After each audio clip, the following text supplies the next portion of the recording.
Hi all of you, welcome you all to the beautiful world of काय चिकित्सा। मैं हूं doctor Avinash, PG scholar from tibia Ayurvedic and यूनानी college and hospital Delhi. आप लोगों को स्वागत करता हूं हमारे काय चिकित्सा डिपार्टमेंट की तरफ से। इस चैनल पे हम लोग रेगुलरली सिलेबस वाइज वीडियोस बनाते रहेंगे एंड ट्राई करेंगे पूरा सिलेबस अच्छे से मॉडर्न एंड आयुर्वेदा पोर्शन जो भी हैं अच्छे से कोरिलेट करके उसको पढ़ें और उसके ट्रीटमेंट अप्रोच और क्लिनिकल अप्रोच जो है उसको भी सही से समझें। चलिए, let the journey of becoming a good physician begin here. तो सिलेबस का जो हमारा काय चिकित्सा सिलेबस का जो यूनिट 1 है उसका पार्ट ए से हम शुरू कर रहे हैं। एंड पहले अगर हम काय चिकित्सा पढ़ने जा रहे हैं तो हमें काय एंड चिकित्सा दोनों टर्म को अच्छे से समझाना पड़ेगा।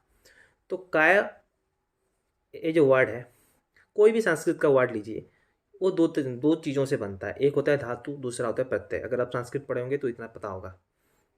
जैसे कि चिंचने धातु और ज्ञान प्रत्यय मिल के बनाते हैं वर्ड काया, ये उसका हो गया व्युत्पत्ति। एंड उसके लिए और एक श्लोका भी है, चीयते अन्नादि भी इति काया, चीयते अन्न आदि भी इति काया। तो इसका मतलब ये है जो चीज़ अन्न आदि को लेके बनता है, जैसे कि अपना शरीर। इस श्लोक में हम मीनिंग ये ले पा रहे हैं कि अपना शरीर कैसे, मतलब अन्न आदि से बनता है, जिसको हम काय बोलते हैं। और अभी आएंगे हम नेक्स्ट स्लाइड पे, जहां हम लोग पढ़ेंगे डेफिनेशन ऑफ काय चिकित्सा, लाइक डेफिनेशन ऑफ काया पर्टिकुलरली।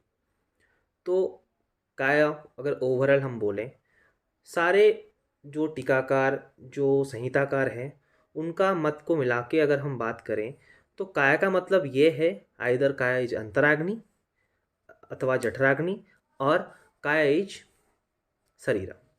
सो कायो अग्नि उच्यते अथवा कायो देह, डल्हण बताते हैं। काया अग्नि होता है, नहीं तो देह को भी काय बोल सकते हैं अथवा शरीर को काय बोल सकते हैं। फिर आता है जठरः प्राणिनाम अग्नि काया इति अभिधीयते। तो जठराग्नि को कायाग्नि बोलते हैं। यहाँ पे साइड पे एक अग्नि का फोटो है, ये तो नॉर्मल अग्नि का है, पर हम यहाँ पे बात करें जठराग्नि की। सो वही सिमिलर चीज़ शिवदास सेन भी बोलते हैं, कायः सकलं शरीर किंबा कायति शब्द करोति इति जठ कायो जठराग्नि। तो काया सकल शरीर को भी बोला जाता है अथवा काया शब्द हम जठराग्नि के लिए भी बोल सकते हैं। शिवदास सेन का कथन ये है। तो अभी हम लोग ट्राई करेंगे इनमें से एक या दो श्लोक को अच्छे से याद रखा जाए। जैसे कि आप लोग मेरे साथ रिसाइट कर सकते हैं जब मैं पढ़ाता हूँ, जैसे कि जठरः प्राणिनाम अग्नि काय इति अभिधीयते। ऐसे आपको रिपीट करते रहना है, सो दैट हम लोग ट्राई करेंगे कि पढ़ाई के अंदर भी हम जितना चाहें चीज़ों को याद रख सकें। ओके, ट्राई करेंगे। फिर आते हैं नेक्स्ट स्लाइड पे। निरुक्ति अब काय कंटिन्यूएशन रहेगा और भी कुछ श्लोका है। अत्र काय शब्देन दोष धातु मल संघात उच्यते किंबा काय ही शब्द करोते इति कायो जठराग्नि। जो हमने पहले पढ़ा था, जैसे कि काय को हम देह अथवा शरीर बोलते थे, यहाँ पे डल्हण उत्तर तंत्र पे सुश्रुत की जो टीका कर रहे हैं अभी ये बोले हैं काय शब्द का अर्थ ये है दोष धातु मल संघात। अल्टीमेटली दोष धातु मल संघात होके क्या बनता है, शरीर तो बनता है। तो सिमिलर चीज़ इन्होंने भी बताया। किंबा काय ही शब्द करोते इति कायो जठराग्नि, मतलब इसको काय को जठराग्नि भी बोला जा सकता है। क्योंकि काय चिकित्सा में हमारा, अगर हम उसको अप्लाइड एस्पेक्ट पे सोचें तो मेन चीज़ हम जो करते हैं वो अग्नि की ही चिकित्सा करते हैं। कोई पेशेंट का जब हमारे पास आता है, पहले हमारा अप्रोच होना चाहिए उसकी अग्नि को सही करना। सो द टर्मिनोलॉजी काया मीन्स अग्नि, अग्नि से ही काय चिकित्सा की शुरुआत है। एंड हम लोग जब भी ट्रीटमेंट भी करते हैं तो पहला चीज़ हमें अग्नि को देखना चाहिए। ठीक, अभी नेक्स्ट आते हैं। अन्य काय शब्देन कायानि बदन्ते, मतलब अन्य काय का मतलब कायानि मतलब शरीर होता है। तो यही सारे अल्टीमेटली काय का मीनिंग बनता है शरीर अथवा जठराग्नि। तो इन 4-5 श्लोकों से आप 2-3 श्लोका अच्छे से याद कर लेंगे, सो दैट आपको एग्जामिनेशन में लिखने के लिए भी हेल्प होगा। अभी नेक्स्ट सिलेबस का पॉइंट है सिनोनिम्स ऑफ काया। काया का 3 सिनोनिम्स हम लोग यहाँ पे देखें। एक हो गया काया, दूसरा हो गया शरीर, तीसरा हुआ देह। तो ये जो 3 सिनोनिम है इनका 3 अलग अलग मीनिंग भी निकाल सकते हैं हम लोग। जैसे कि हमने पहले पढ़ रखा है, चीयते अन्न आदि भी इति कायः, मतलब अन्न आदि को मिला के जो बनता है उसे बोलते हैं क्या, काया। मतलब ये कुछ बनाने की बात हो रही है यहाँ पे। सो अन्न आदि मिलके जो बनाते हैं, मतलब कोई चीज़ की मेटाबॉलिज्म यहाँ पे हुआ, तो ये काय का मतलब यहाँ पे मेटाबॉलिज्म हो गया। शरीरा सिरियते इति शरीरम, मतलब जो सिरियते मतलब विसिरियते, डिक्रीजेस कुछ कम होते रहना, इसको हम बोलते हैं सिरियता। तो यहाँ पे बात हो रही है कुछ डिक्रीज हो रहा है, तो ये होता है कैटाबॉलिज्म। देह उपचय वर्धने, सिर्फ बढ़ाए मतलब बढ़ने की बात हो रही है। देह मतलब उपचय होना, वर्धन होना, मतलब ये एनाबॉलिज्म की बात कर रहा है। ओके, तो और एक बार रिपीट कर लेते हैं। जैसे कि चीयते अन्न आदि भी, अन्न आदि का डाइजेशन होके कुछ बनता है, अन्न आदि का मेटाबॉलिज्म होता है वहाँ पे। तो काय का मतलब अल्टीमेटली हम कोरिलेट कर लेंगे मेटाबॉलिज्म से। शरीर में सिरियते वर्ड आया तो इसमें हो गया कैटाबॉलिज्म, और देह में देह उपचय वर्धन है। ओके, अगर हम लोग कभी इसको पढ़ते हैं तो हम लोग ट्राई करेंगे अभी यहाँ पे ही याद रखने के लिए। तो चीयते अन्न आदि भी इति कायः, सिरियते इति शरीरम, देह उपचय वर्धने। अभी 3 चीज़ का मीनिंग हमने क्लियर किया, एंड ट्राई कर लीजिए श्लोका याद रखने की। फिर ये अभी काय वाला जो टर्म था ये कंप्लीट। नेक्स्ट आते हैं व्युत्पत्ति ऑफ चिकित्सा। चिकित्सा कैसे बना, तो पहले मैंने बता रखा है, कोई भी वर्ड हो 2 चीज़ों से बनता है, एक हो गया धातु, दूसरा होता है प्रत्यय। तो कित धातु शन प्रत्यय मिला के चिकित्सा वर्ड बनता है। कित रोगो उपादयने, रोग अपनयने, कित रोग अपनयने चिकित्सा, मतलब रोग अपनयन करना, मतलब रोगों को इराडिकेट करना। तो eradicating disease is the meaning of चिकित्सा। मोटा मोटी भाव है, हम ये बोल सकते हैं कि कोई भी डिजीज हो उसको दूर करने का बात है, वही चिकित्सा है। नेक्स्ट हम लोग आते हैं, एक तो व्युत्पत्ति हो गया, फिर आते हैं निरुक्ति अथवा डेफिनेशन ऑफ चिकित्सा। चिकित्सा रुख प्रतिक्रिया, मतलब कोई एक रोग है, रुख मतलब रुख अथवा रुजा कुछ भी है, तो उसको मिटाने के लिए जो हम क्रिया करते हैं उसको बोलते हैं प्रतिक्रिया। तो चिकित्सा रुख प्रतिक्रिया, कोई रोग है अथवा रुजा है उसको दूर करने के लिए हम लोग जो क्रिया करते हैं उसको चिकित्सा बोलते हैं। चिकित्सा तथा प्रतिकार, प्रतिकार भी सिमिलर चीज़ है, निवारण करना, प्रतिकार करना कोई एक डिजीज का। चिकित्सा रोग निदान प्रतिकार, अभी वैद्य का सर्वसिंधु बोले हैं चिकित्सा रोग निदान प्रतिकार है, मतलब चिकित्सा में यह होना चाहिए रोग और उसके निदान दोनों का प्रतिकार करना ही चिकित्सा है। सिर्फ अगर आप लोग रोग को ट्रीट करते हो एंड उसका निदान को छोड़ देते हो, निदान के ऊपर ज़्यादा ध्यान नहीं देते हो और पथ्य पालन करने मतलब पथ्य पालन के लिए नहीं बोलते हो पेशेंट को, तो ये सही चिकित्सा नहीं हुआ। तो उनके हिसाब से रोग और उसके निदान दोनों का प्रतिकार करना ही चिकित्सा है। और एक भाव प्रकाश का श्लोक है, ये हम लोग याद भी रखे हैं, आप लोग भी, मतलब नंबर 4 वाला श्लोका। अल्टीमेटली जो चारों श्लोक है सारे इंपॉर्टेंट हैं, एंड चाहे तो आप लोग सब इजीली इसको याद कर सकते हो। या क्रिया व्याधिहरणी सा चिकित्सा निगद्यते, जो क्रिया व्याधिहरण के लिए हो जाता है हम लोग करते हैं उसको हम चिकित्सा बोलते हैं। जा क्रिया व्याधिहरणी सा चिकित्सा निगद्यते। तो ये चारों श्लोका हो गया, और एक बार रिपीट करते हैं, आप लोग मेरे साथ रिपीट कीजिए सो दैट अभी आपको यहीं पे ही चीज़ें याद रह जाएगी कुछ परसेंट तक। चिकित्सा रुख प्रतिक्रिया, चिकित्सा ततः प्रतिकारा, चिकित्सा रोग निदान प्रतिकारे, या क्रिया व्याधिहरणी सा चिकित्सा निगद्यते। फिर और कुछ डिफिनेशन चिकित्सा के हैं। चरक सूत्र का बहुत पॉपुलर श्लोक है ये, जा भी क्रिया भी जायाते शरीर धातव शमः सा चिकित्सा विकरणम कर्म तथा वेशजम स्मृतम, मतलब जा भी क्रिया भी जाते शरीर धातव शमः, मतलब जो जो क्रिया करने के बाद हमारे शरीर के जो बढ़े हुए धातव है अथवा घटे हुए धातव है, धातु को यहाँ पे रिफर कर रहे हैं, दोष धातु मतलब सब कुछ, अगर कुछ बढ़ गया है अगर कुछ घट गया है, दोनों को साम्य अवस्था में लाने के लिए जो क्रिया किया जाता है, सा चिकित्सा विकरणाम तत् वेशजम स्मृतम, वही क्रिया को भेषज चिकित्सा अथवा भेषज बोलते हैं। दूसरा श्लोका वही चरक बोले हैं 9th चैप्टर में, चतुर्णांग भेषगादीनां शस्तानां धातु विकृते प्रवृत्ति धातु साम्यार्थम चिकित्सा इति अवध्यते। और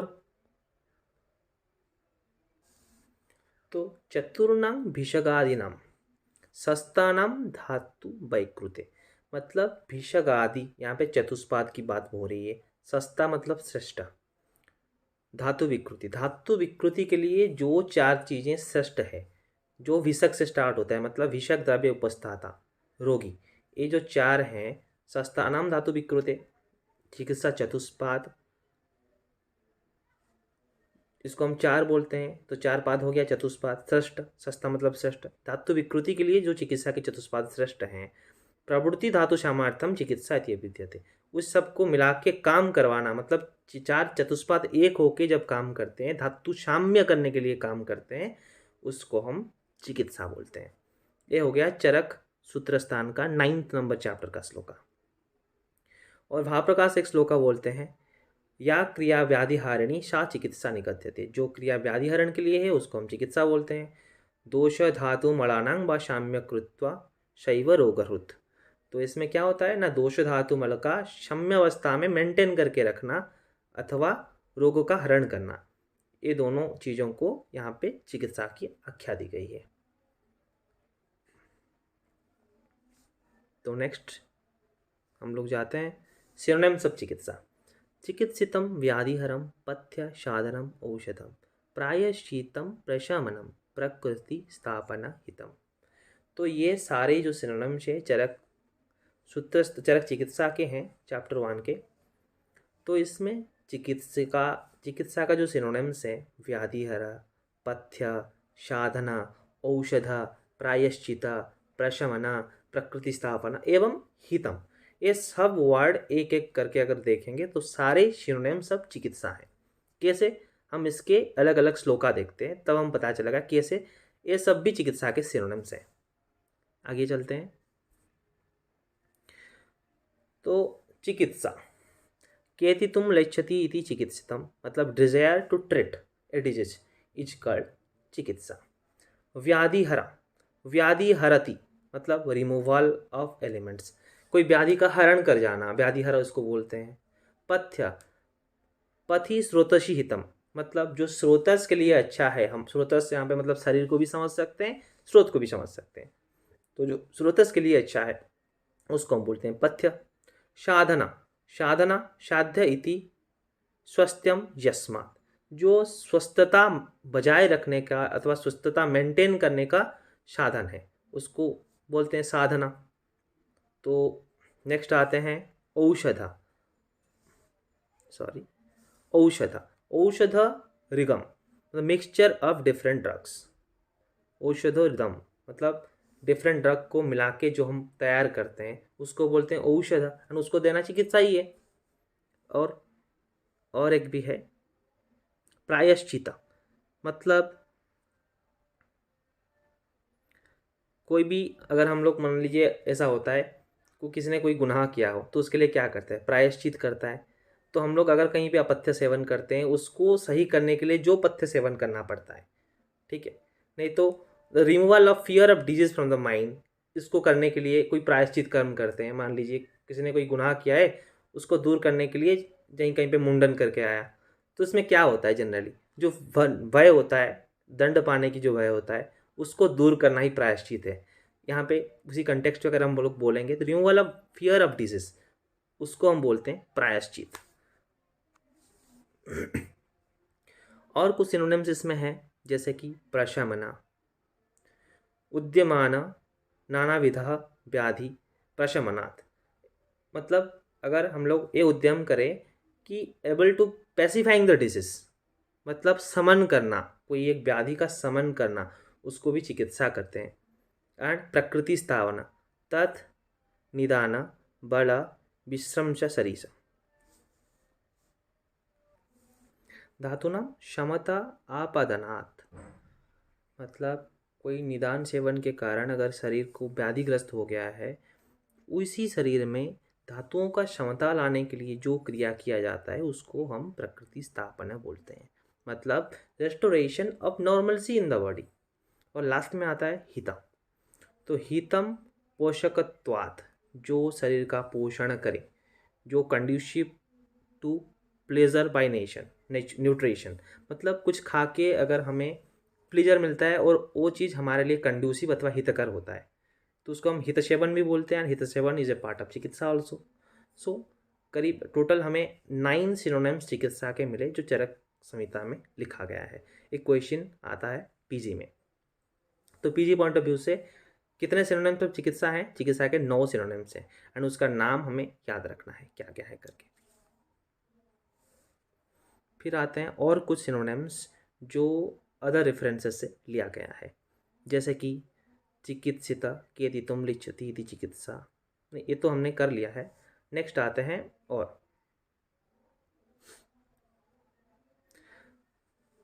प्रवृत्ति, प्रवृत्तौ खलु चेष्टा कार्यार्थ desire to initiate the treatment. तो प्रवृत्ति होता है चिकित्सा का एक सिनोनिम।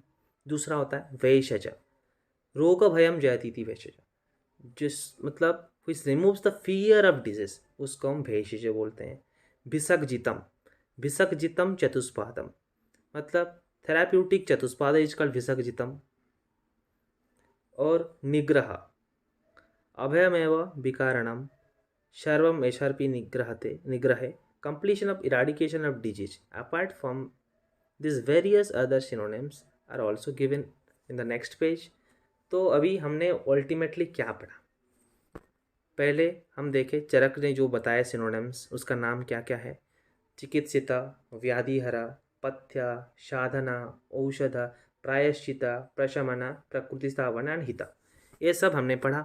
फिर हम ये देखें और कुछ एक्स्ट्रा सिनोनिम्स, जैसे कि यहाँ पे आ गया प्रवृत्ति, प्रवृत्ति खलु चेष्टा, ये वाला हो गया। और हो गया भेषजा, विषगजितम किसको बोले, और निग्रह, ये भी सिनोनिम्स होते हैं चिकित्सा के। फिर और कुछ सिनोनिम्स भी हैं चिकित्सा के, तो बहुत सारे सिनोनिम हो गए। अगदा, which removes the disease. Generally अगदा हम पढ़ते हैं टॉक्सिकोलॉजी के कंटेक्स्ट में, पर वो भी तो एक दो मतलब व्याधि को दूर करता है ना। तो which removes the disease, which गद को जो रिमूव करता है उसको अगद बोलते हैं। तो क्रियाकर्म, वेरियस टाइप ऑफ मेथड्स, क्रियाकल्प हम लोग पढ़ते हैं। क्रियाकर्म मतलब जो जो मेथड से हम रोग अथवा व्याधि का विनाश कर सकते हैं, सब क्रियाकर्म आते हैं। भिषक कर्म मतलब भिषक जो काम करता है, फिजिशियन जो काम करता है रोग को दूर करने के लिए, उसको चिकित्सा बोलते हैं।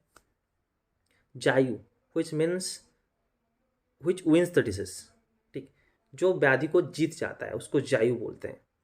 उपाय मतलब कौन से उपाय से ये रोग दूर हो सकता है, हम लोग ऐसे बोलते हैं। तो varieties of methods procedures which are used for the eradication of the disease, इसको उपाय भी बोल सकते हैं। कारण, action done for the removal of disease, उसको बोलते हैं कारण, मतलब करना। तो क्या करण मतलब साधन जनरली होता है, अथवा मतलब जो जो काम करके हम एक व्याधि को दूर करते हैं उसको कारण बोलते हैं। तो अलग अलग सिनोनिम में से हम भी इसको भी याद करना जरूरी है, जैसे कि अगदा, क्रियाकर्म, दोनों कर्म हो गया यहाँ पे। पहला हो गया अगदा, फिर आते हैं दो कर्म, एक हो गया क्रियाकर्म, दूसरा हो गया विषक कर्म। फिर आता है जायु, उपाय, कारण, दीज आर द थिंग्स। चिकित्सा का सिनोनिम अभी हमने कंप्लीट किया। तो टोटल काय चिकित्सा पार्ट, जनरली काय और चिकित्सा दोनों को अलग अलग से पढ़ा। अभी आज ए होल काय चिकित्सा का डिफिनेशन क्या होना चाहिए, अभी हम उसको पढ़ेंगे। तो फॉर द अभी देखते हैं, जठरा प्राणायाम अग्नि काय इति अविद्यते, यस्तं चिकित्सेतनं स सिदंतं स वै काय चिकित्सकः। ये भोज का श्लोक है। मतलब जठरा प्राणायाम अग्नि काय इति अभिधीयते, मतलब प्राणी का जो जठराग्नि है इसको हम काय बोलते हैं, और उसकी जो चिकित्सा है उसको काय चिकित्सा बोलते हैं। मतलब अग्नि की चिकित्सा को ही काय चिकित्सा बोलते हैं, ऐसा बोलते हैं भोज। कायस्थ अंतरअग्नि चिकित्सा चक्रपाणी, सिंपली चक्रपाणी बताया है, अंतरअग्नि की चिकित्सा करो दैट इज काय चिकित्सा। काय चिकित्सा इति कायस्य अंतरअग्नि चिकित्सा, गंगाधर सेम ही चीज बोले हैं, रिपीट है बस। कायो देहस्य चिकित्सा काय चिकित्सा, चक्रपाणी सूत्रस्थान पे कमेंट्री करते हुए सुश्रुत के। अत्र दोषधातुमलसंघात अत्र दोषधातुमलसंघात उच्यते तेन काय स्थितिनां ज्वरादिनां चिकित्सा काय चिकित्सा। तो हमारा शरीर जो है ये दोष धातु मल के संघात से बनता है शरीर, ठीक है। तो काय अथवा शरीर बनता है, तो वो जो शरीर में ज्वर आदि व्याधि हो जाते हैं जब, उसकी जो चिकित्सा करते हैं उसको बोलते हैं काय चिकित्सा, ये बोलते हैं डलहना। तो सबसे अच्छा वाला श्लोक ये है, सुश्रुत बोलते हैं जिसे, काय चिकित्सा नाम सर्वांग संशितानाम व्याधीनाम ज्वर रक्तपित्त शोष उन्मादापश्मार कुष्ठ अति मेह अतिसार आदिनाम उपशमनार्थम। मतलब काय चिकित्सा, जो ये श्लोक हम सबको याद रखना जरूरी है। काय चिकित्सा नाम सर्वांग संश्रितानाम व्याधीनाम। सिंपली सुश्रुत डेफिनेशन पे ये बताते हैं काय चिकित्सा के जो फिजिशियन हैं वो सर्वांग संश्रित व्याधि के ऊपर काम कर सकते हैं। सर्वांग संश्रित व्याधि नाम जैसे कि क्या क्या हो सकते हैं उसमें, ज्वर, रक्तपित्त, शोष, उन्माद, अपस्मार, कुष्ठ, मेह, अतिसार आदि व्याधि का उपशमन अर्थम करना अथवा उसका चिकित्सा करने को बोलते हैं काय चिकित्सा। तो अल्टीमेटली इसका अप्लाइड एस्पेक्ट क्या है, हमने इतना सारे चीज़ें पढ़े, तो सिंपली ये संहिता का चीख चीख के एक बात बोल रहे हैं, क्या भाई, अगर ट्रीटमेंट करना है तो पहले अग्नि की चिकित्सा करो। कोई भी केस आता है, हम अभी इसका लेसन ये साथ लेके चलेंगे, कोई भी पेशेंट हो पहले हम उसकी अग्नि की परीक्षा करेंगे एंड उसको अग्नि की पहले ट्राई करेंगे कि उसका अग्नि सही हो जाए, डाइजेशन इम्प्रूव हो जाए। अगर डाइजेशन सही रहेगा तो व्याधि नहीं होंगे, अथवा व्याधि को ईजी, मतलब हम अगर उसको अग्नि का सुधार कर देते हैं ना, तो अल्टीमेटली सारे चैनल्स वगैरह शरीर में स्रोतस ओपन हो जाएंगे एंड पेशेंट डिजीज से रिलीफ जरूर लेगा। सो नेक्स्ट चलते हैं, काय चिकित्सा का डेफिनेशन खत्म, आगे चलते हैं। अभी हमारे सिलेबस पे एक पॉइंट था वेशज के ऊपर, वेशज का क्लासिफिकेशन क्या है। तो वेशज का वर्णन, ये जो वर्ड है पर्टिकुलरली, ये वर्णन आया है चरक चिकित्सा फर्स्ट चैप्टर चौथे पाद में, मतलब रसायन चैप्टर के चौथे पाद में है, नहीं पहला पाद में, पहला पाद का चौथा श्लोक आई है। भेषजम द्विविधम तयत स्वस्थस्य ऊर्जस्करम किंचित किंचित आर्तस्य रोगनृत। भेषजम द्विविध तयत, पहले देखते हैं भेषज क्या है। भेषज refers to the synonym of चिकित्सा and it means the concurrent of the disease. In fact, it comprises of two important and vital aspects of medicine and therapeutics. मतलब ये बोलते हैं यहाँ पे ये है कि भेषज जो है चिकित्सा का एक सिनोनिम टाइप ऑफ थिंग है। टू टाइप्स ऑफ भेषज यहाँ पे हैं, एक होता है ऊर्जस्कर, दूसरा होता है आर्तस्य रोगनरुत। स्वस्थस्य ऊर्जस्कर मतलब जो आदमी पहले से सुस्त है उसको, उसका ओज को बढ़ाना, मतलब उसका हेल्थ को प्रमोट करना, ये होता है ऊर्जस्कर। एंड इसके दो वैरायटीज हो गए, जैसे कि किसी का हेल्थ मेंटेन करना है तो हम दो चीज़ें देते हैं ना, रसायन और बाजीकरण, वही सिंपल है। फिर आते हैं आर्तस्य रोगनरुत, curing the disease of the disease person. कोई भी पेशेंट व्याधिग्रस्त जो है उसको व्याधि का निराकरण करना, यह आर्तस्य रोगनरुत है। तो अभी हम लोग ये याद रखेंगे, भेषज का दो भेद है, पहला हुआ स्वस्थस्य ओजस्कर, दूसरा आर्तस्य रोगनरुत। स्वस्थस्य ओजस्कर जो है इसका हम लोग रसायन बाजीकरण से कोरिलेट कर सकते हैं, एंड आर्तस्य रोगनरुत बाकी सारी चीज़ें जो हम लोग ट्रीटमेंट में यूज करते हैं। सिंपली हमें इतना चीज़ें याद रखना है। अभी भेषज कंप्लीट। नेक्स्ट आता है classification and detail description of चिकित्सा। तो अभी चिकित्सा के बारे में हम डिटेल में पढ़ने जा रहे हैं, कितने टाइप ऑफ चिकित्सा हैं ये सबसे इम्पोर्टेंट है। पहले आप लोग इतना याद कर लो, एक विध से लेकर अष्टविध तक चिकित्सा है, फिर एक नया तरीके की चिकित्सा है जो कि अष्टादश चिकित्सा। टोटल अगर क्लासिफिकेशन के नॉर्मल ये देखेंगे तो पहले हम एक से लेकर अष्टविध चिकित्सा तक जाएंगे। पहले देखते हैं एक विध चिकित्सा क्या है, सिर्फ एक ही ट्रीटमेंट, उसकी कोई क्लासिफिकेशन अदर नहीं है। क्या? निदान परिवर्जन, संख्यपतः क्रिया योग निदान परिवर्जन, ये सुश्रुत बोलते हैं उत्तर तंत्र में। तो संख्यापते क्रिया योग, कोई भी ट्रीटमेंट हो संक्षेप में अगर बताएं तो भाई निदान परिवर्जन पहले करो, यही तुम्हारा एक मतलब पहला चिकित्सा ये है। और दूसरा उसको अगर अदर सेंस में बोले, अगर निदान परिवर्जन कोई करेगा तो पथ्य सेवन तो करेगा, अब पथ्य छोड़ देगा, पथ्य लेगा। तो पथ्य सति गदार्थस्य किम औषध निषेवणे, पथ्य असति गदार्थस्य किम औषध निषेवणे। अगर आप लोग पथ्य में चलते हो तो आपको औषध सेवन करने की जरूरत नहीं होती है। अगर आप अपथ्य सेवन करते रहते हो तब भी कोई औषधि आप पे काम नहीं आएगी। तो औषध लेना दोनों टाइम में कोई ज़रूरत नहीं है, ये बोलते हैं।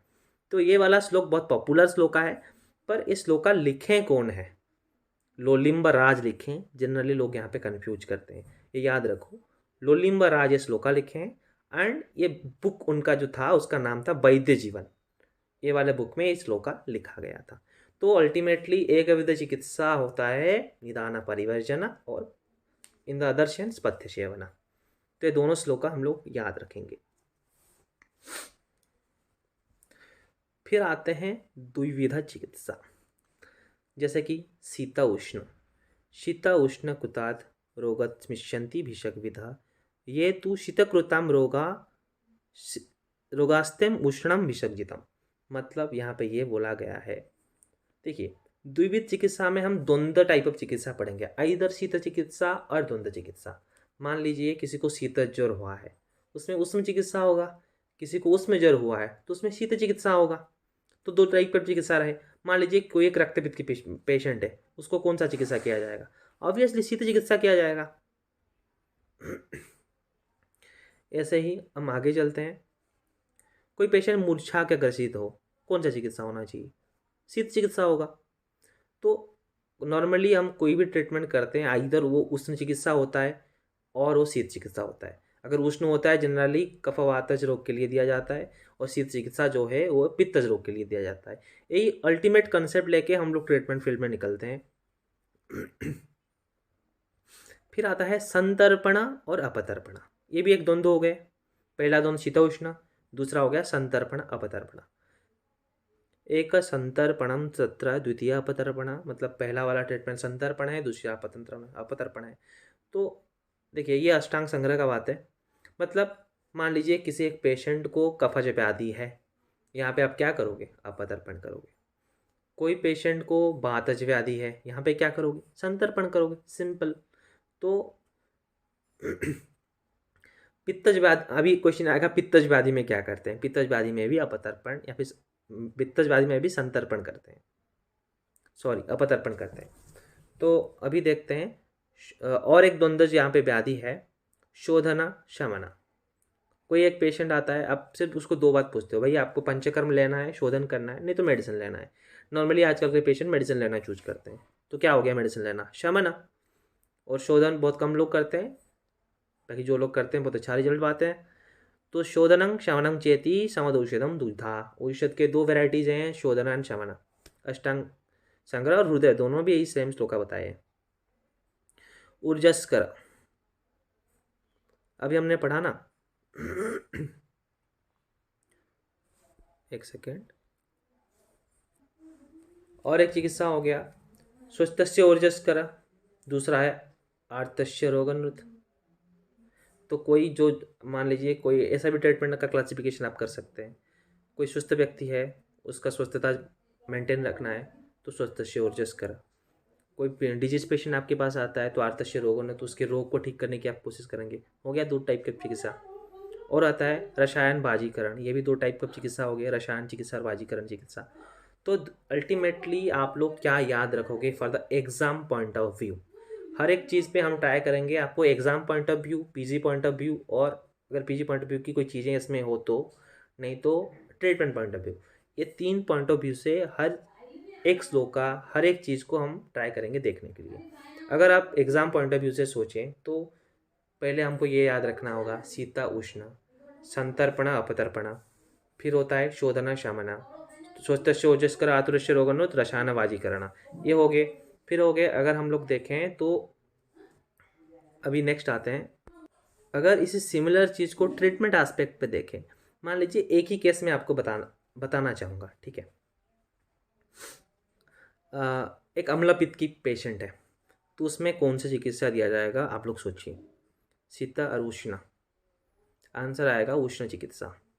संतर्पण अपतर्पण, केस के वाइज देखना पड़ेगा, मतलब कौन सा मार्ग का अम्लपित्त है वहाँ पे डिपेंड करेगा चीज़ें, संतर्पण होना चाहिए कि अप्रतर्पण होना चाहिए। शोधना शमन कंडीशन अप रोगा पे देखा जाएगा। अगर शमन चिकित्सा करना है तो मेडिसिन देंगे, प्रवाल पंचामृत, अम्लपित्तांतक लोहा, धात्री लोहा, ये सब दे देंगे। अगर शोधन करना है अम्लपित्त में बमन चिकित्सा जनरली प्रेफर किया जाता है, तो बमन करेंगे यहाँ पे। और ऊर्जस्कर देंगे या फिर आर्तोश्य रोग अनुरोध, ये तो मतलब पेशेंट पहला आर्त होके आया है, रोगाग्रस्त होके आया है, तो पहले उसका रोग को ठीक करने के लिए बोलेंगे। तो यहाँ पे कौन सा चिकित्सा होगा, रोगज्ञ चिकित्सा करना पड़ेगा। और एट दी एंड उसको रसायनबाजीकरण में से क्या देना पड़ेगा, रसायन देना पड़ेगा। तो हर एक डिजीज़ में हम 2 टाइप ऑफ ट्रीटमेंट जरूर कर रहे हैं, एंड हर डिजीज़ में ये कंसेप्ट एप्लीकेबल होगा, हर डिजीज़ में। उसको ट्रीटमेंट के एस्पेक्ट से आप ऐसे ध्यान पे रखना, ठीक है। कोई भी एक डिजीज़ डाल लो, उसको सोचो संतर्पण और अपतर्पण करना है। मान लीजिए कोई एक पेशेंट संधिवात का आया, तो आप देखोगे पहला क्या है, ये मार्ग अवरोधजन्य बात है या फिर धातुक्षयजन्य बात है। अगर ये मार्ग अवरोधजन्य बात है तो यहाँ पे क्या करोगे, अपतर्पण करोगे। और अगर ये धातुक्षयजन्य बात है तो यहाँ पे संतर्पण करोगे। यहाँ पे कौन सी चिकित्सा होगा, शीत होगा या फिर उष्ण होगा, ये सोचो। यहाँ पे जरूर उष्ण चिकित्सा किया जाएगा अगर मार्ग अवरोध हो। अगर धातुक्षय हो तो भी थोड़ा हमें शीत चिकित्सा करना पड़ेगा, बात व्याधि है फिर भी, तो उसको बैलेंस में ट्रीटमेंट करना पड़ेगा। तो हर एक डिजीज़ के कंसेप्ट में ये चीज़ें एप्लीकेबल है। आप अगर सोचोगे तो सारे डिजीज पे आप उसको अप्लाई कर सकते हो। फिर देखते हैं और कुछ कैटेगरीज हैं द्विविध चिकित्सा के। रोगो प्रशमन अपुनर्भवना, मतलब अगर पेशेंट आपके पास आता है, ये पेशेंट के ऊपर जनरली डिपेंड करता है। वो बोलते हैं अगर रोग प्रशमन कर दो या फिर ऐसा ट्रीटमेंट करो ये रोग होए ही ना, तो रोग प्रशमन हो गया, अपुनर्भव हो गया। और द्रव्यभूत अद्रव्यभूत चिकित्सा, ये जो पॉइंट है इसके रिगार्डिंग हमारे मतलब नेक्स्ट सिलेबस में बहुत सारी चीज़ें हैं, एक एक इम्पोर्टेंट पॉइंट है, इसको हम अभी शॉर्टली जाएंगे। तो द्रव्यभूत चिकित्सा में क्या है, जहाँ पे हम लोग द्रव्य यूज करते हैं, मतलब मेडिसिन यूज करते हैं। अद्रव्यभूत में हम लोग थेरापीज रखते हैं, मान लो किसी को काउंसलिंग किए, ये कौन सा हो गया, अद्रव्यभूत चिकित्सा। इतश्चैव भेषजम अंग भेदादि द्विविधम द्रव्यभूतम अद्रव्यभूतम। अंग भेद में भेषज के 2 भेद हैं जनरली, द्रव्यभूता और अद्रव्यभूता। ये होता है चरक विमान का रेफरेंस, द्रव्यभूत चिकित्सा अद्रव्यभूत चिकित्सा, एक क्वेश्चन पूछा गया है पीजी में। फिर आते हैं, सॉरी यहाँ पे हेडिंग में गलती है, त्रिविध परीक्षा नहीं, त्रिविध चिकित्सा है। तो त्रिविध चिकित्सा क्या क्या है, युक्ति व्यापाश्रय, दैव व्यापाश्रय, सत्वावजय। देखिए पहले आप उसका अगर एग्जाम के पॉइंट ऑफ व्यू से ये चीज़ें पढ़ोगे तो ऐसे याद रखो, युक्ति व्यापाश्रय, दैवी व्यापाश्रय, सत्वावजय, ये 3 चिकित्सा पॉइंट 1। फिर आता है आसुरी मानसी दैवी चिकित्सा। फिर आता है अंतर परिमार्जन बहिर्परिमार्जन शस्त्र प्रणिधान चिकित्सा। फिर 4th आता है अपकर्षण प्रकृति विघात निदान परिवर्जन, लंघन पाचन दोषावशेचन, हेतु विपरीत चिकित्सा, व्याधि विपरीत चिकित्सा, उभय विपरीत चिकित्सा। टोटल आपको इतना चीज़ें याद रखना पड़ेगा इस कंटेंट को पहले, क्योंकि अगर ये आप याद रखोगे तो उसके डिस्क्रिप्शन आप कर सकते हो। मान लो एक शॉर्ट नोट आ गया एंड पूछा गया कि डिस्क्राइब त्रिविध चिकित्सा, तो आप पहले स्टार्ट करेंगे युक्ति व्यापाश्रय, दैव व्यापाश्रय, सत्वावजय। हम एक एक का श्लोका आगे पढ़ेंगे, तो पहले आप आउटलाइन को अच्छे से याद कर लीजिए। एंड इस सेम चीज़ का पीजी पॉइंट ऑफ व्यू में इंपॉर्टेंट क्वेश्चन आता है, ये आसुरी मानसी दैवी चिकित्सा, ये जो त्रिविध चिकित्सा है ये रेफरेंस किसका है, पैश्चर्य रत्नावली का है। अंतर परिमार्जन बहिर्परिमार्जन शस्त्र प्रणिधान, ये जो तीनों चीज़ हैं ये कहाँ पे डिस्क्राइब्ड हैं, ये चरक सूत्र स्थान में डिस्क्राइब्ड है, ये क्वेश्चन आता है। और अपकर्षण प्रकृति विघात निदान परिवर्जन, ये कृमि चिकित्सा के लिए बोला गया है चरक विमान स्थान में। तो ये भी चीज़ें मायने रखते हैं, कहाँ के रेफरेंसेस हैं। एंड इसका ट्रीटमेंट एस्पेक्ट आपको उसके श्लोका पढ़ने के बाद आराम से समझ में आ जाएगा। तो पहले एग्ज़ाम पॉइंट ऑफ व्यू से उसको रट लीजिए, फिर पीजी के लिए इसके जो रेफरेंसेस हैं उसको याद रखना पड़ेगा। एंड अगर ट्रीटमेंट करना चाहते हैं तो इसके अंदर डिटेल जाना पड़ेगा, युक्ति व्यापाश्रय चिकित्सा क्या है। देखिए पहले हमने पढ़ा था ना, त्रिविधम औषधम इति दैव व्यापाश्रय, युक्ति व्यापाश्रय, सत्वावजय, तो ये 3 है। तत्र दैव व्यापाश्रय मंत्र औषध मणि मंगल बड़ी उपहार यम नियम प्राणायाम प्रायश्चित उपवासश्च सत्ययन प्रणिपात गमनादि। तो पहले जो पढ़े हैं दैव व्यापाश्रय चिकित्सा, ये क्या है? मतलब यहाँ पे दैव की मतलब भगवान की पूजन टाइप ऑफ थिंग्स यहाँ पे इंक्लूडेड है, जो पहले की प्रैक्टिस में थी, अभी भी हमारे सोसाइटीज़ में है। मंत्र, औषध, मणि, मंगल काम करना, बलि देना, उपहार देना भगवान को, जमा, नियम, होम, प्रायश्चिता, ये करना, उपवास करना, ठीक है। तो सत्ययना, प्रणिपात, गमन आदि कर्म करना, ये सारे चीज़ें जो है ये होता है दैव व्यापाश्रय चिकित्सा के अंश विशेष, ठीक है। तो दैव व्यापाश्रय चिकित्सा जो है मोटा मोटी ये क्या डील करता है ये इसमें ज़्यादा मेडिसिन की यूज़ नहीं होती है, इसमें कोई कर्म किया जाता है भगवान को प्रसन्न करने की, या फिर इसी चक्कर में हम अपने आप को हील भी कर लेते हैं। जैसे मान लीजिए किसी ने उपवास किया, तो उपवास में ये होता है ना, तो उपवास चिकित्सा में हम एक हमारा पार्ट है ना उपवास चिकित्सा, अगर नेचुरोथेरापी हम लोग देखें नेचुरोपैथी में, तो ये सारी चीज़ें हैं। और अभी देखते हैं युक्ति व्यापाश्रय चिकित्सा। युक्ति व्यापाश्रय से पुनः आहार औषध पुनः औषध आहार द्रव्याणाम योजना। तो हमने पहले एक चीज़ पढ़ा है, युक्ति से योजना याजुज्यते, कोई भी चीज़ प्लान्ड वे में ऑर्गेनाइज तरीके से, एंड इम्पोर्टेंटली ये है एक प्रॉपर रीजनिंग और लॉजिक के साथ अगर ट्रीटमेंट करेंगे, इसको हम युक्ति बोलेंगे। तो कोई एक केस है युक्ति व्यापाश्रय के अंदर अगर ट्रीटमेंट करना चाहते हैं तो औषध और द्रव्य जो जो चीज़ें हैं उसका सही से योजना करना पड़ेगा, इसको हम युक्ति व्यापाश्रय बोलेंगे।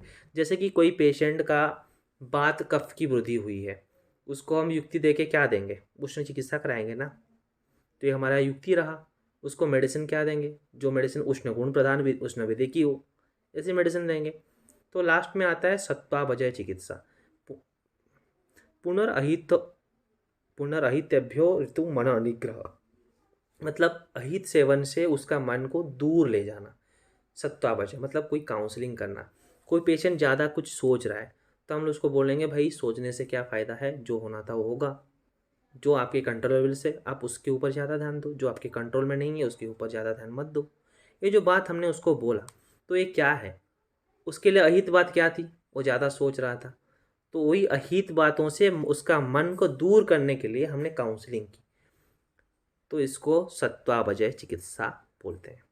ये सत्वावजय चिकित्सा जो है ये सिर्फ काउंसलिंग तक लिमिटेड नहीं है, इसका बहुत बड़ा अंग ये आयुर्वेद का पहले था, अभी ये विद्या उतना नहीं है, हम इसको हिप्नोटिज्म भी बोल सकते हैं सत्वावजय चिकित्सा को। और आगे देखेंगे जो स्पेसिफिक क्वेश्चन पीजी में भी आया है, आसुरी मानसी दैवी चिकित्सा रेफरेंसेस वैश्य रत्नावली। यहाँ पे आसुरी चिकित्सा किसको बोले हैं, शल्य कर्म को बोले हैं। मानसी चिकित्सा औषधा, और मतलब युक्ति व्यापाश्रय चिकित्सा जो बोलते हैं उसको बोलते हैं, और दैवी चिकित्सा सत्वावजय चिकित्सा को बोले हैं। तो आसुरी चिकित्सा किससे बोलते हैं, ये शल्य चिकित्सा को बोलते हैं, ताड़न कर्म वगैरह होता है ना इसलिए। तो अभी नेक्स्ट देखते हैं शरीर दोष प्रकोप खड़ु शरीरम मेव। अभी देखते हैं नेक्स्ट क्या है। अभी जो 3 चिकित्सा हमने पढ़ा था, बहिर परिमार्जन, अंत परिमार्जन, शस्त्र प्रणिधान, ये 3 चिकित्सा यहाँ पे है। तो वही अभी अगर इसका डिस्क्रिप्शन करने जाओगे, अंत परिमार्जन, आप अंत को कैसे परिमार्जन करोगे, मेडिसिन लोगे, नहीं तो शोधन कर्म करोगे, वमन विरेचन बस्ती ये सब चिकित्सा करोगे। बहिर परिमार्जन के लिए क्या करोगे, अभ्यंग स्नान ये सब चीज़ें करोगे। वो शस्त्र प्रणिधान, कहाँ पे मतलब शस्त्र कर्म की छेदन वेदन लेखन की ज़रूरत है, तो वहाँ पे तुम वो काम करोगे। तो ये 3 कैटेगरीज है। अभी आते हैं अपकर्षणम आदौ कृमिणांग भेषज स्मृतम ततो विघात प्रकृति निदानश्य निवर्जनात्। तो अपकर्षण, प्रकृति विघात और निदान परिवर्जना, ये जो चीज़ है इसको हमको सीरियली याद रखना है, क्योंकि श्लोका में पर्टिकुलरली मेंशन है अपकर्षणम में आदौ कृमिणांग भेषज स्मृतम, पहले अपकर्षण करना है, फिर प्रकृति विघात, फिर निदान परिवर्जन। तो कृमि चिकित्सा के लिए पहले अपकर्षण कर्म किया जाता है, कृमि को निकालने के लिए उस तीक्ष्ण बस्तियाँ वगैरह वो सब चीज़ें दिया जाता है। फिर प्रकृति विघात, वो जो मतलब पेशेंट की डेली हैबिट्स, मतलब ये होता है ना, एक मान लीजिए जैसे कि फंगस है, फंगस कहाँ पे ज़्यादा ग्रो करता है, जहाँ पे मॉइस्ट फेसेस ज़्यादा हो एंड ह्यूमिड कंडीशन हो। तो प्रकृति विघात हम लोग अगर हमने यह करना है, कोई पेशेंट मान लीजिए ददरू अथवा टीनिया इन्फेक्शन के आ गया, तो उसका हमें क्या करना है, प्रकृति विघात मतलब क्या, अगर हमें तो ये पता है फंगस वहाँ पे ग्रो करते हैं जहाँ पे मॉइस्ट एंड हॉट एटमोसफियर है, तो हम ट्राई करेंगे वो पेशेंट को जहाँ पे फंगल इन्फेक्शन है उस एरिया में, जैसे कि पसीना ना हो, मतलब वो ड्रेस बार बार चेंज करें, उसमें अवचुंडन करें मेडिसिन की। तो ये होता है हमारा प्रकृति विघात कर्म। फिर आता है निदान परिवर्जन। ये होता क्यों है, मान लीजिए वही दद्रू के बाद गए, कोई कुष्ठ रोग का जो निदान है उस पर, वही तो सारे निदान दद्रू की भी तो है ना, दद्रू भी तो एक कुष्ठ का वेद है। तो कोई एक पेशेंट है जो नहाने के मतलब जो तुरंत गर्मी से आके पसीने में नहा लेता है, एक निदान है। जो अम्ल लवण चीज़ों का ज़्यादा सेवन करता है, ये भी एक निदान है। अगर वो पेशेंट को हम चाहते हैं कि उसको डिजीज़ में इम्प्रूवमेंट आए, तो वो निदान को परिवर्जन करना पड़ेगा। फिर आते हैं अपतर्पणम च त्रिविधम लंघनम, लंघनम पाचनम दोषावशेषणम चेति। ये होता है एक जो चिकित्सा है, ये अतिसार मतलब ये विशेष मतलब जनरली अतिसार में एक्सप्लान्ड है ये, अतिसार चिकित्सा में। अल्प दोष में हम लोग लंघन करते हैं, मध्य दोष में लंघन पाचन करते हैं, और अगर ज़्यादा दोष हो तो दोषावशेषण कर लेते हैं। ठीक है, इसका रेफरेंसेस चरक विमान में है, ये भी इंपॉर्टेंट है। पुनरअपि त्रिविधम हेतु विपरीता व्याधि विपरीता अर्थकारी उभय अर्थकारी च। तो मतलब हेतु विपरीत चिकित्सा, व्याधि विपरीत चिकित्सा, उभय अर्थकारी चिकित्सा भी कर सकते हैं। मतलब हेतु के लिए ट्राई मतलब जो डिजीज है निदान है उसको परिवर्जन करेंगे, कुछ मेडिसिन ऐसे भी दिया जा सकता है जो कि व्याधि के ऊपर काम करें, और कुछ मेडिसिन ऐसे भी हैं जो हेतु और व्याधि दोनों को ठीक करते हैं। और एट द एंड आता है हमारे यहाँ क्या, ये त्रिविध चिकित्सा हमने अभी कंप्लीट किया। तो त्रिविध एक बार और थोड़ा सा बर्ड आई व्यू ले लेते हैं क्या क्या है। पहले आता है व्यापाश्रय वाला, व्यापाश्रय में 3 युक्ति दैवी सत्वावजय खत्म। फिर आता है असुरी मानसी दैवी, 3 चीज़ें हैं, त्रिमूर्ति ऐसे हैं, असुर है, मनुष्य, देव है, तीनों लोग हैं ना, त्रिविध चिकित्सा वही होगा, असुरी मानसी दैवी, बस खत्म। प्रमार्जन करके है, ठीक है, अंत प्रमार्जन बहिर्प्रमार्जन शस्त्र प्रणिधान, ये हो गया। फिर आते हैं कृमि का जो 3 है, अपकर्षण प्रकृति विकार निदान परिवर्जन। फिर आते हैं चरक से विमान 3 वाला, लंघन लंघन पाचन दोषावशेषण। और आते हैं विपरीत वाला, हेतु व्यापरित व्याधि व्यापरित उभय व्यापरित। तो ऐसे करके हम याद रख सकते हैं जो त्रिविध चिकित्सा के क्लासिफिकेशन है। अभी चतुर्विध चिकित्सा, संशोधना संशमना आहार आचारा। तो चतुर्विध चिकित्सा सुश्रुत बोले हैं चैप्टर 1 में, ये इंपॉर्टेंट क्वेश्चन है, इसका रेफरेंसेस पूछा जाता है। चतुर्विध चिकित्सा पीजी में स्पेशली आता है क्वेश्चन, पीजी एंट्रांस में। तो तेषां संशोधना संशमना आहार आचार। तो पहले संशोधन, फिर संशमन, फिर आहार, फिर आचार। तो ये सीक्वेंस भी उतना ही मायने रखता है कि अगर क्लिनिकल पॉइंट ऑफ व्यू से देखें तो कोई पेशेंट आता है तो हम लोग जनरली कंफ्यूज होते हैं, पहले क्या करना है, पहले उसको पथ्य पालन के लिए दे देना है, या फिर पहले उसको बोलते हैं कि ट्रीटमेंट कर लो अपना पंचकर्म वाला, या फिर पहले मेडिसिन खिला लेते हैं। नहीं, तो सुश्रुत उसका सिरियली बताया है कि भाई देखो पहले संशोधन करना है, स्पेलिंग गलत है, संशोधन करना है, पंचकर्म पहले करना है, एक बार शुद्धि हो जाए फिर मेडिसिन देना है, संशमन करना है, फिर पेशेंट को आहार में रखना है, एट दी एंड उसका आचार सही रखना है, आहार आचार लास्ट में जो पथ्य होते हैं।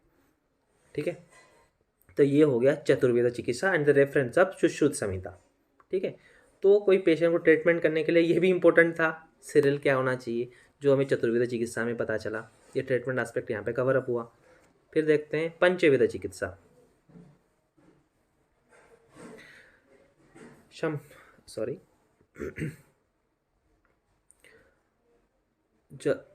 अगर पंचवेद चिकित्सा में जनरली पंचकर्म को ही बताया गया है, जैसे कि बमन, विरेचन, बस्ती, नश्य, रक्तमोक्षण। ठीक है, यहाँ पे देखिए पंचकर्म का जो रेफरेंस है ये अलग अलग मतानुसार अलग है। अष्टांग हृदय यहाँ पे रक्तमोक्षण एक्स्ट्रा ऐड किए हैं, चरक रक्तमोक्षण नहीं मानते हैं।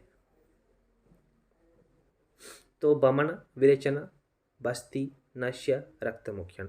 ये जो 5 ट्रीटमेंट है यही पंचविध चिकित्सा है। एंड जो बस्ती है यहाँ पे हम कौन से बस्ती को काउंट करते हैं, यहाँ पे दोनों बस्ती इंक्लूडेड हैं अगर पंचविध चिकित्सा बोले। पर अगर पंचकर्म बोले, मतलब पंच शोधन के लिए बोले अगर चीज़ें हैं सिर्फ शोधन के लिए, तो निरोबस्ती आएगा। अगर पंचकर्म आएगा तो देखिए, पंचकर्म जो है ना, इसका रेफरेंस मैं चरक के हिसाब से बताता हूँ।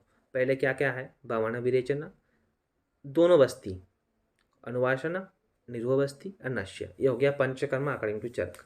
एंड अष्टांग हृदय के मतानुसार जो पंचकर्म है वहाँ पे ये है भावना विरेचना, बस्ती, नश्य, रक्तमोक्षण, ये कंसेप्ट है। ठीक है, हम लोग इसको ऐसे ही याद रखेंगे। एंड इसके रिगार्डिंग डिटेल तो आपको आगे पढ़ाया जाएगा पंचकर्म पार्ट में, तो उसके क्लिनिकल पॉइंट ऑफ व्यू में उतना नहीं जाता हूँ मैं। फिर आते हैं षड्विध चिकित्सा, ये इंपॉर्टेंट है। लंघनम, ब्रूहणम, काले, रुक्षणम, स्नानं तथा स्वेदनम, स्तंभनम चैव जीवितम च सई सबई फिशक। मतलब लंघन, ब्रूहण, रुक्षण। देखो चरक सूत्र स्थान में ना द्वंद्व चिकित्सा के वर्णन, मतलब 3 द्वंद्व चिकित्साएं हैं जिसको मिला के हम बोलते हैं षड्विध चिकित्सा। तो लंघन ब्रूहण करना है, रुक्षण स्नेहन करना है, स्वेदन स्तंभन करना है। यही 6 बेसिक ट्रीटमेंट प्रिंसिपल यहाँ पे हम लोग अप्लाई करते हैं। कोई एक नॉर्मल डिजीज उठा के देखते हैं। ठीक है, जो पेशेंट हमारे पास सबसे ज़्यादा आते हैं कौन सा, संधिगत वात, being Ayurveda physician know this very well. तो संधिगत बात में पहले देखेंगे लंघन करेंगे या फिर ब्रूहण करेंगे। मान लीजिए कोई एक पेशेंट बहुत कृश है, उसको संधिगत बात है, इसका कारण क्या है, धातुक्षय होगा, तो यहाँ पे क्या करेंगे, ब्रूहण चिकित्सा किया जाएगा। ब्रूहण चिकित्सा मतलब यहाँ पे कौन सा मेडिसिन दिया जाएगा, 2 मेडिसिन का भी एग्जाम्पल बताता हूँ, बात गजांकुश। चलिए इस हिसाब से हम लोग डिसाइड करते हैं यहाँ पे कौन सा मेडिसिन देना सही रहेगा। बात गजांकुश रश, बात विध्वंसन रश, दीज आर द 2 मेडिसिन हम लोग ज़्यादा यूज करते हैं बात व्याधि में। And for your kind information, बात गजांकुश रसा जो है वो थोड़ा उष्म गुण प्रधान है उसमें, तो उष्म गुण प्रधान होने के कारण हमें बथना वगैरह भी तो है ना, तो उसको हम देते हैं मार्ग अवरोधजन्य बात व्याधि में।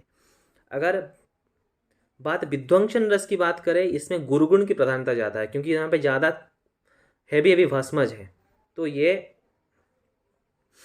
थोड़ा शीत टाइप ऑफ मेडिसिन है, मतलब उतना उष्ण गुण वाला मेडिसिन नहीं है, जो कि धातुक्षय के लिए सही है। तो धातुक्षय जन्य वात व्याधि है तो उसमें कौन सा कर्म करना है, ब्रूहण कर्म। तो देना क्या है, तो देना बात विध्वंसन रस है। अगर मार्ग अवरोधजन्य बात है, पेशेंट मोटा सा पेशेंट आया है आपके पास, बहुत हेल्थ उसका है, वेट ज़्यादा है, तो वहाँ पे आप क्या करोगे, लंघन कर्म करोगे। लंघन के लिए आपको मार्ग अवरोधजन्य बात व्याधि को ट्रीट करना है यहाँ पे, तो आप यहाँ पे क्या करोगे, बात गजांकुश रस दोगे। तो दिमाग में अच्छे से रख लीजिए, कोई एक बात व्याधि का पेशेंट है, पहले हमें देखना चाहिए ये लंघन योग्य है या फिर ब्रूहण योग्य है, तो उसके हिसाब से ये देखेंगे, फिर उसके लिए मेडिसिन का चयन होगा। एंड मेडिसिन वाली बातें हम आगे करते रहेंगे, अभी एक एग्जाम्पल के हिसाब से मैंने दिया और डिटेल में इसको समझेंगे भी। और चलो आगे चलते हैं, यहाँ पे रुक्षण करेंगे या फिर स्नेहन करेंगे। ऑब्वियसली बात व्याधि है तो अगर मार्ग मतलब जनरली स्नेहन कर्म किया जाता है, पर अगर मार्ग अवरोधजन्य बात व्याधि है तो क्या किया जाएगा, बल्लू का स्वेदन दिया जाएगा, रेत का श्वेद करना है। ये कौन सा कर्म हुआ, रुक्षण कर्म हुआ, तो केस के हिसाब से हमें ट्रीट करना होता है। स्वेदन करेंगे या फिर स्तंभन करेंगे, हाँ यहाँ पे स्वेदन किया जाएगा। ठीक है, तो हर एक डिजीज हमारे सारे क्लासिफिकेशन अंडर ट्रीट हो सकते हैं, तो उसको प्रैक्टिकली थोड़ा पढ़िए तो मजा आएगा इसमें। ठीक है, तो लंघन, ब्रूहण, रुक्षण, स्नेहन, स्वेदन, स्तंभन, यही 6 षड्विध चिकित्सा के पार्ट है। ठीक,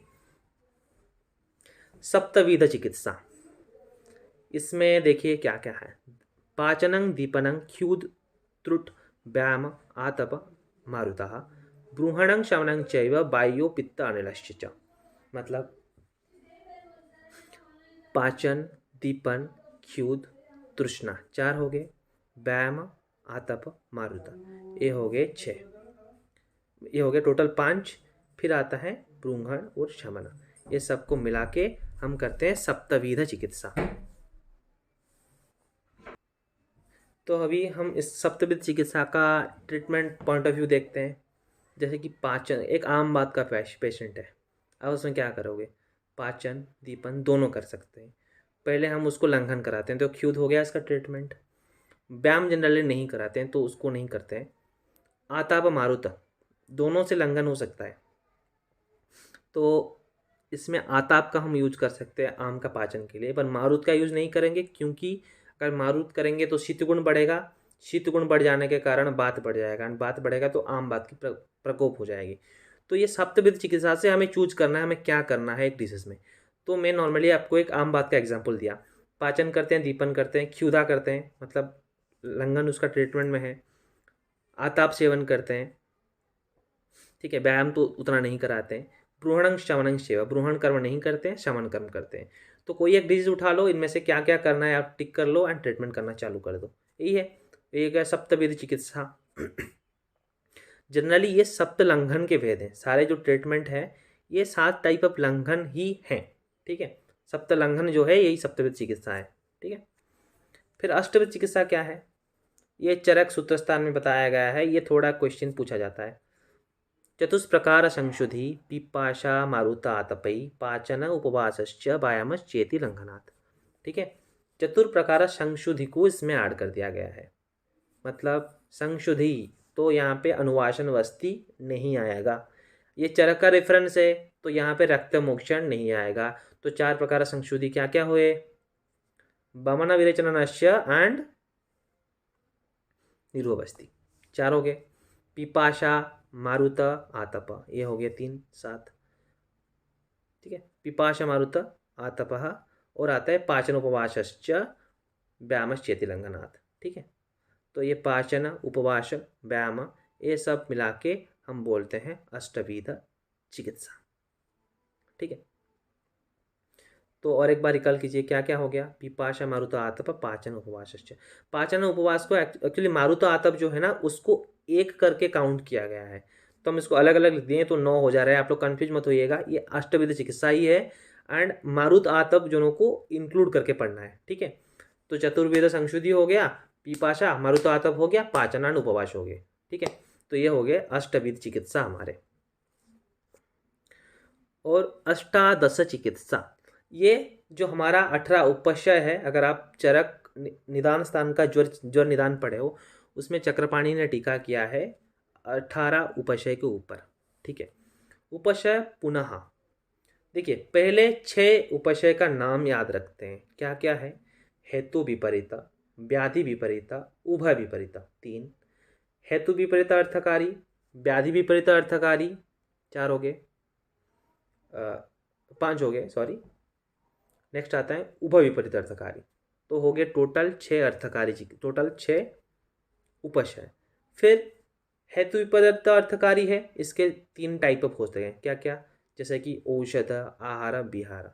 व्याधि विपरीत चिकित्सा उसके औषध आहार विहार, उभय विपरीत चिकित्सा उसके औषध आहार विहार, हेतु विपरीत अर्थकारी औषध आहार विहार। ऐसे अगर क्लासिफिकेशन करेंगे तो 18 उपशय निकलेंगे। तो ये 18 उपशय जो है इसको अष्टादश चिकित्सा बोलते हैं, एंड इसके बारे में आपने चरक निदान में पढ़ा होगा, तो उसको उतने डिटेल में जाने की ज़रूरत नहीं है, बस इतना समझ लीजिए। एक एग्जाम्पल दे देता हूँ मैं आपको। हेतु विपरीत, ठीक है, व्याधि विपरीत चिकित्सा की बात करते हैं, ठीक है। मान लीजिए अतिसार में सूंठी, तो अतिसार में सूंठी एक व्याधि विपरीत चिकित्सा है, डायरेक्टली सूंठी दोगे तो अतिसार बंद होगा, ठीक है। ये सूंठी जो है क्या है, सूंठी हो गया औषधि। अगर हम वही अतिसार की बात करेंगे और बोलेंगे मसूर का दाल दो, तो ये हेतु भी मतलब व्याधि विपरीत तो हुआ, पर हुआ क्या, मसूर का दाल एक अन्न है, मतलब आहार, तो ये हो गया हेतु सॉरी व्याधि विपरीत आहार। अतिसार में शुंठी का प्रयोग, व्याधि विपरीत औषध। अतिसार में अगर हम मसूर दाल का यूज करते हैं उसको क्या बोलते हैं, अतिसार में मसूर का दाल का यूज करना है, व्याधि विपरीत औषधि। तो ऐसे कोई भी अगर हम उपशय का यूज करते हैं तो ये भी एक चिकित्सा है, एंड इसको हम 18 उपशय के अंदर इंक्लूड किए हैं, उसको हमें अलग से पढ़ना है। तो ऑल ओवर हमने अभी चिकित्सा का जो टाइप्स हैं, टोटल टाइप्स, उसको हमने अभी कंप्लीट किया, एंड हमें ये चीज़ें सब याद रखना है। जैसे कि एक अगर आपको ऐसा क्वेश्चन, अभी हम थोड़ा डिस्कस कर लेते हैं क्वेश्चन क्या पूछ सकता है। देखिए, अगर ये पार्ट से क्वेश्चन पूछेगा for your examination point of view, university exam के लिए, तो चिकित्सा के क्लासिफिकेशन एक बहुत अच्छा सा क्वेश्चन है, इंपॉर्टेंट क्वेश्चन है। तो तुम्हें सारे जो एकविध से लेके अष्टविध परीक्षा तक और अष्टादश परीक्षा को डिटेल एक्सक्रिप्शन मतलब वहाँ पे डिस्क्रिप्शन देना पड़ेगा। ये 20 मार्क का क्वेश्चन आ सकता है। फिर और एक क्वेश्चन कोई भी क्वेश्चन के साथ ऐड करके पूछता है, डिस्क्राइब द टर्म काया चिकित्सा और काया चिकित्सा डेफिनेशन बताओ। ये भी क्वेश्चन है एंड ये बेसिक्स हैं। कोई भी वाइवा बस एग्जाम में आपको काया चिकित्सा का डेफिनेशन पूछा जाएगा। तो आपको ये सारे श्लोका जो मैंने बताया सब आप उसको रिवाइज कर लेंगे। एंड दूसरा चीज़ ये है, नेक्स्ट क्लास में जो हमारा बाकी के पोर्शंस है वही यूनिट 10 पार्ट ए के जो पहला पॉइंट था उसका हमने करीब आधा से ज़्यादा पॉइंट कवर अप कर लिया है। नेक्स्ट जो चीज़ें हैं वो हम नेक्स्ट क्लास में समझेंगे। ठीक है, नमस्ते। Keep studying, keep growing and be a good physician.